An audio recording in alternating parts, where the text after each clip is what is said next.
These past few days, I've been feeling so exhausted with everything that's been going on in my personal life, like I've shared in past videos, and that led to me feeling extremely burnt out.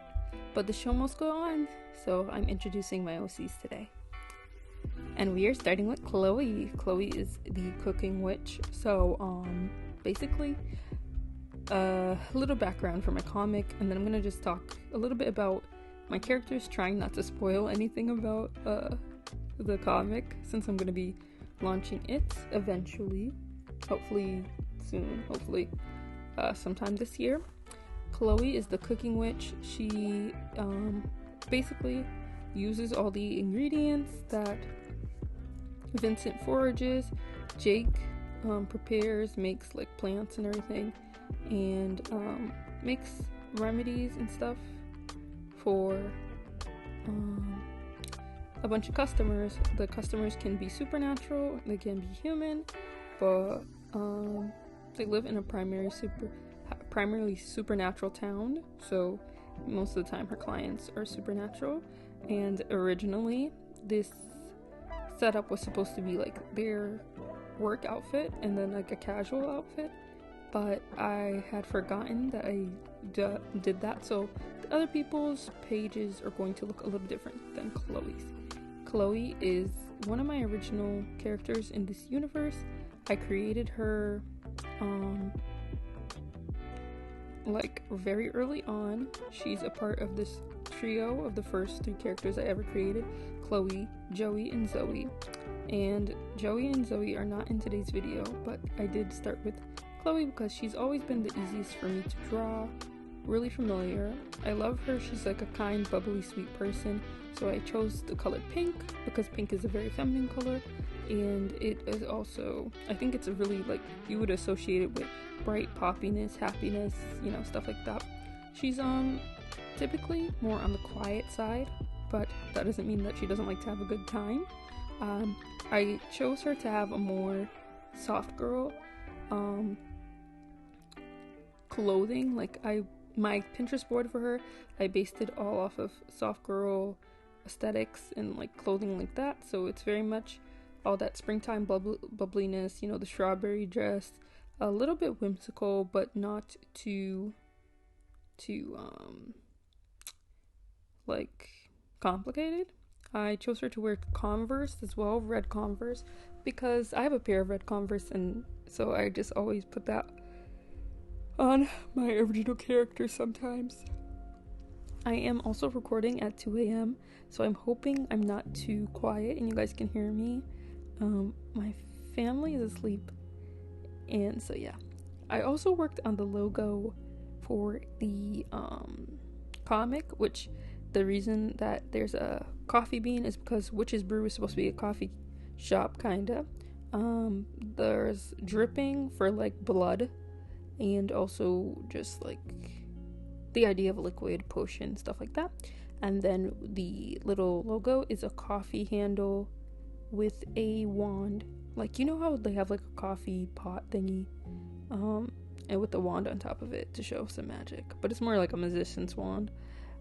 Everybody's wand was based off of what field they're specializing in. So for example, Jake the farming witch has a wand that looks like a gardening tool. So Jake is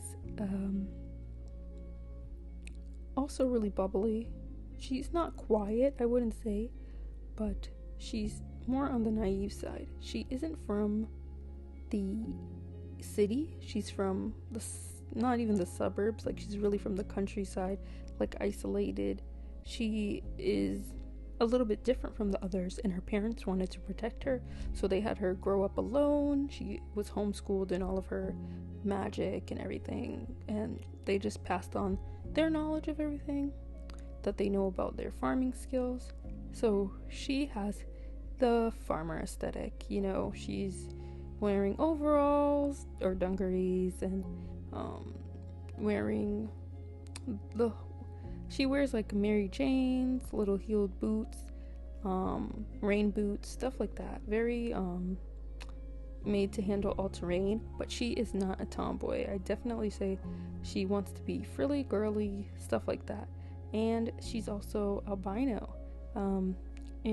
I have so many characters. I think I have 17, and I wanted to try to represent a lot of different groups of black people. So I was like, some black people are albino, and I know some albino people don't consider themselves black, but her family is black, so I was like, that's where she comes from.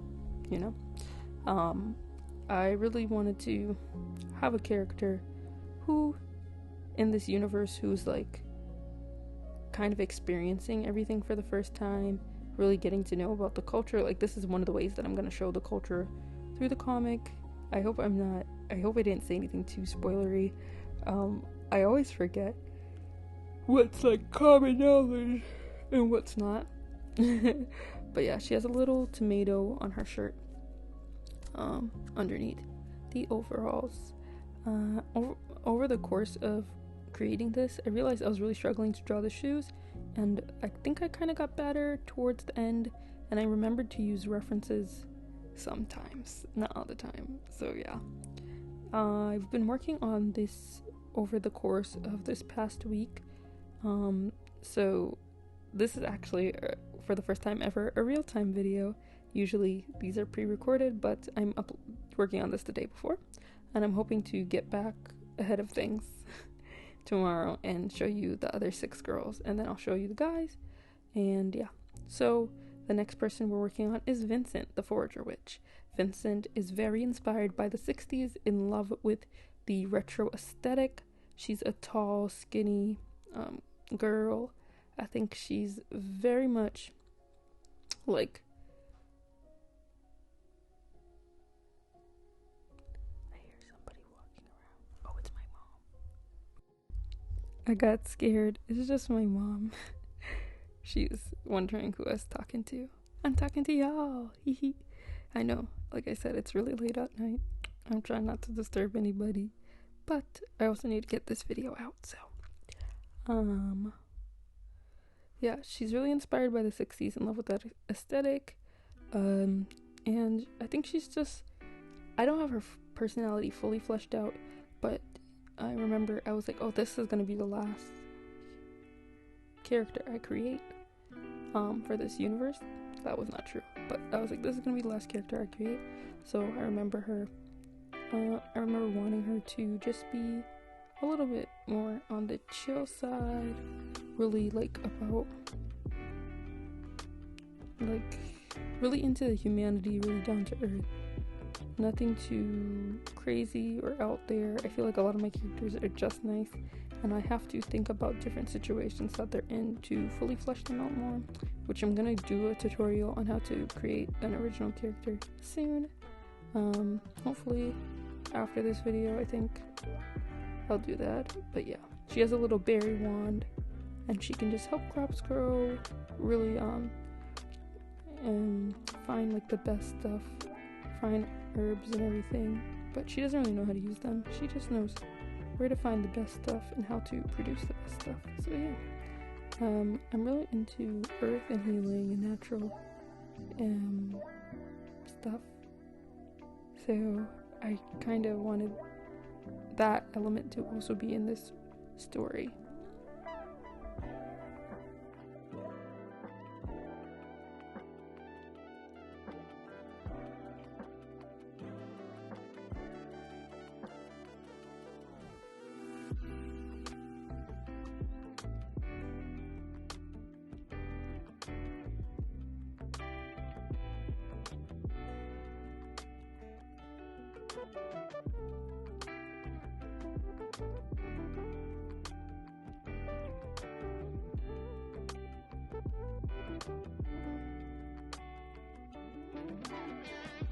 The next character I worked on is Bradley. She's much more of the tomboy character.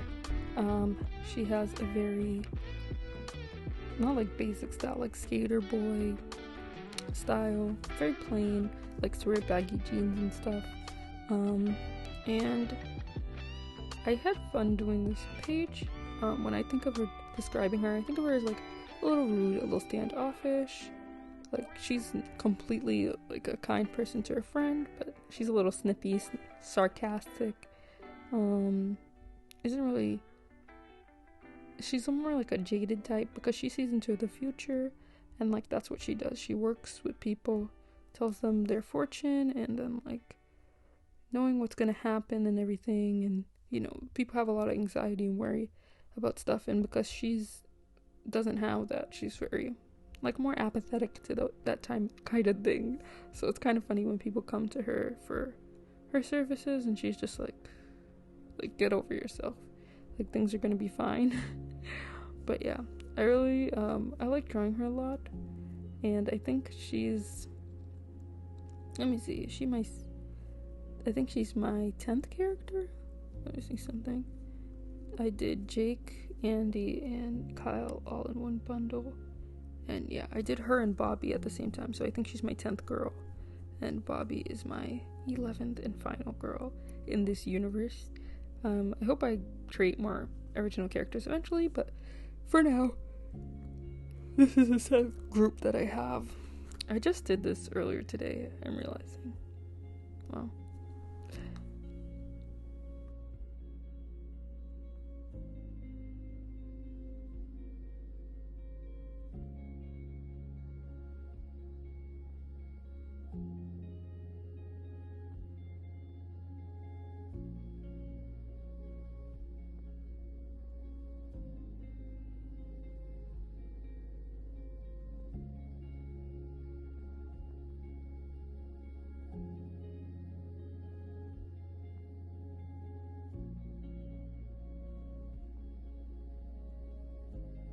And last but not least, Bobby. I love Bobby. I also love this profile I did in the corner. Her blonde streaks are like really yellow, which I didn't expect, but I also think there's room for exaggeration in illustration, so it's fine, and I might change it later on, but this is what I have for now. Bobby is the necromancy witch. I have her backstory fully fleshed out, and in fact, the comic starts with her and Theo and Dante. So those are 3 characters that will be premiering first. I can't wait to write the first chapter and everything. I'm gonna have to draw her when she's younger. Oh, I'm getting into spoiler territory. Let me stop. So basically, she is like, if you've ever seen The Vampire Diaries, she's like Bonnie, where like Bonnie in season 5 and season 4, where like you can there's like the other side thing, except there's not really the other side in my world. It's just like there's communication with the dead for certain reasons, like talking to family members, warning people of stuff, da da da da da, you know, that type of thing. Even though in the modern world there's not so much danger, when Bobby was younger there was a lot of danger when it came to being supernatural and stuff. So that's one of the things I have. She has a 2000s punk style, also a little bit of Japanese punk influence. I remember when I was little and I used to play on this online service. What? That sounds weird. Like this online girl gaming thing. There was this thing called Spark City, and it had a lot of Japanese influences, Harajuku and all that stuff. And I feel like I took a little bit of inspiration from that era as well in her character design. Her wand is a skull, and yeah. She is also the most powerful out of all the girls and the oldest. She was born in the 1920s. I don't know what time period the comic is set in, really, truly, but I know that she is the oldest one. Yeah, and she's the daughter of Theo. Daughter in quotation marks. And, yeah, I really like doing her page. Thank you for watching. Please become a patron. And, yeah.